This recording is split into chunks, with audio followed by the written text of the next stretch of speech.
content on broadcasting platforms, stage plays, and public entertainment.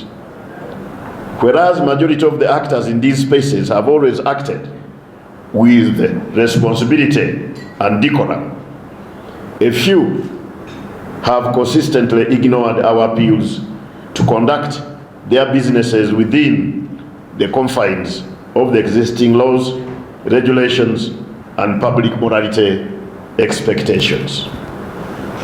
Consequently, there is a public outcry about vulgar, offensive, obscene, indecent, and distressing material in the form of music audios and videos across various media platforms, including television, radio, and online channels. What is laughable? Some of the actors, especially in online channels, are saying, and you can imagine proudly, that we don't have the capacity to control them because they're on YouTube, we can't control YouTube. They're on WhatsApp, we can't control WhatsApp. They're on TikTok, we can't control TikTok.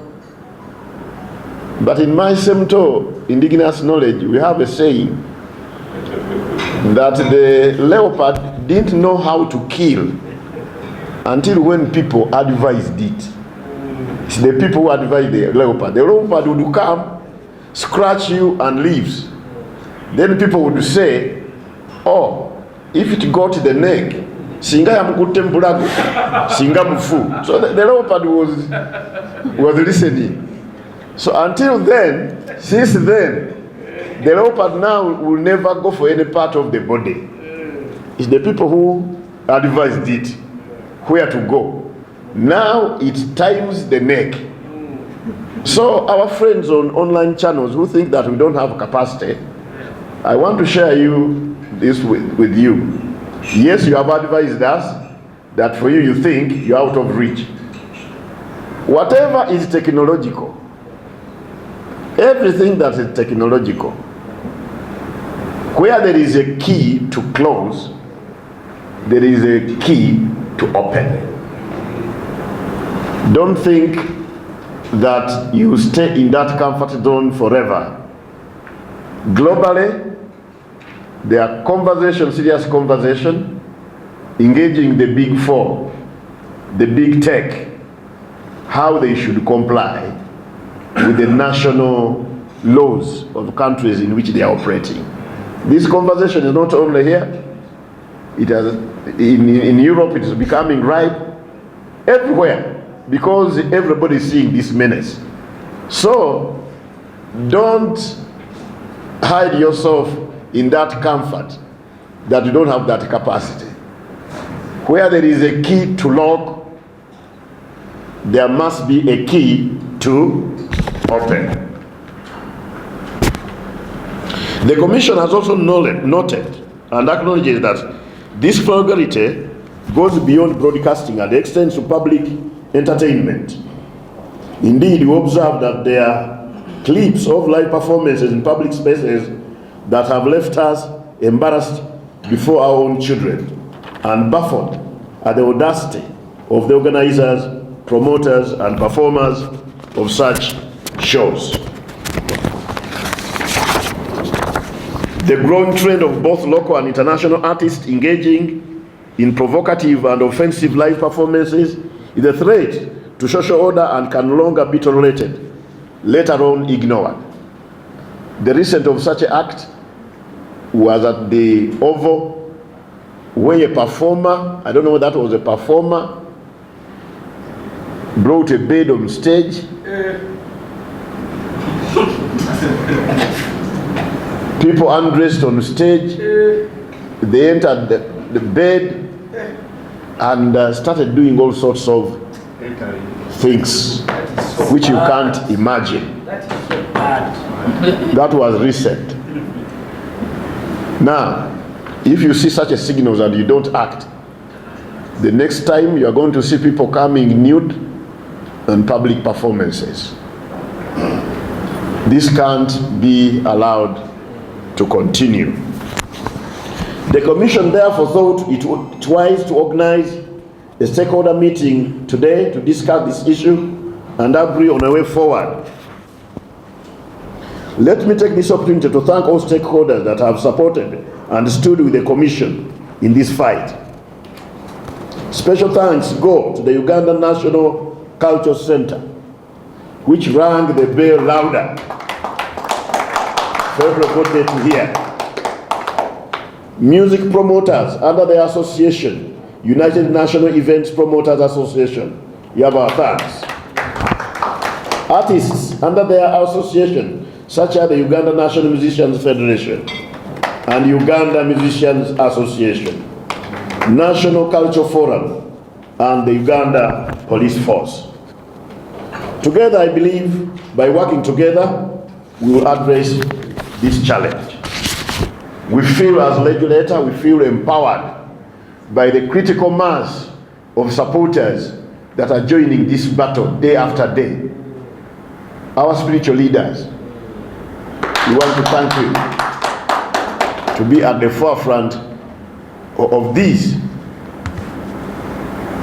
I even had, not only hearing, one traditional healer called me thanking us for the step we are taking. So you can say that this is becoming a revolution. So everybody is joining in. And we welcome everybody in this battle, so long as your contribution is to add still to this crusade. Allow me to emphasize that the regulatory footprint of UCC extends to any stage play and public entertainment or performances under Stage Plays and Public Entertainment Act, Cap 49. That should become out very, very clear, because people think we are masqueraders. We are not masquerading. We have this, we are really backed up by the law and regulations. One was telling me that these are very colonial rules. These are colonial things. These regulations are very new, 2019. There's recent, are the most recent, and they're as recent as mostly Gen Zs, these rules. They are younger than most Gen Zs. So we are not using colonial laws to put this in practice.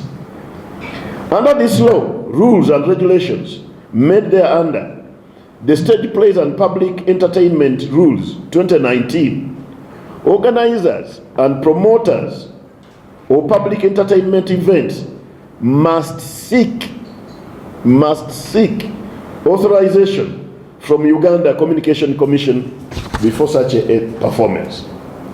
To give you a snippet of this law, Section 4(1) states as follows: no person shall present, cause, permit, or suffer to be presented, or shall take part or assist in any performance or presentation of any stage play or public entertainment to which the public shall be admitted gratuitously or otherwise, unless a permit, in this case entertainment permit, in respect of the performance or presentation shall have previously been obtained from Uganda Communications Commission.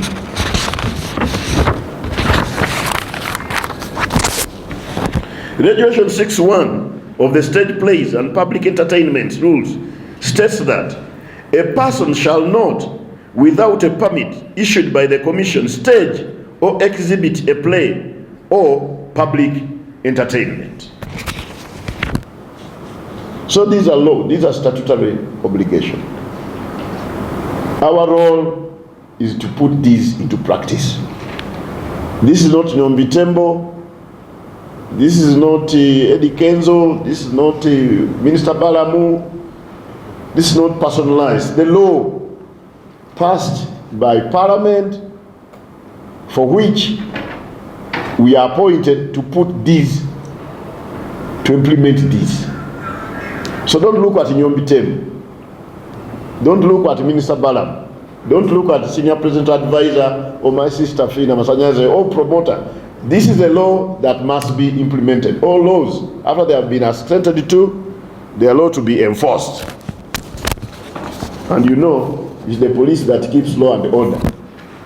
So when you see the police coming into this, don't get surprised. And some of the measures which we are going to take, I'm going to tell you how we are going to work very, very hand in hand with the police to make sure that they put this into action.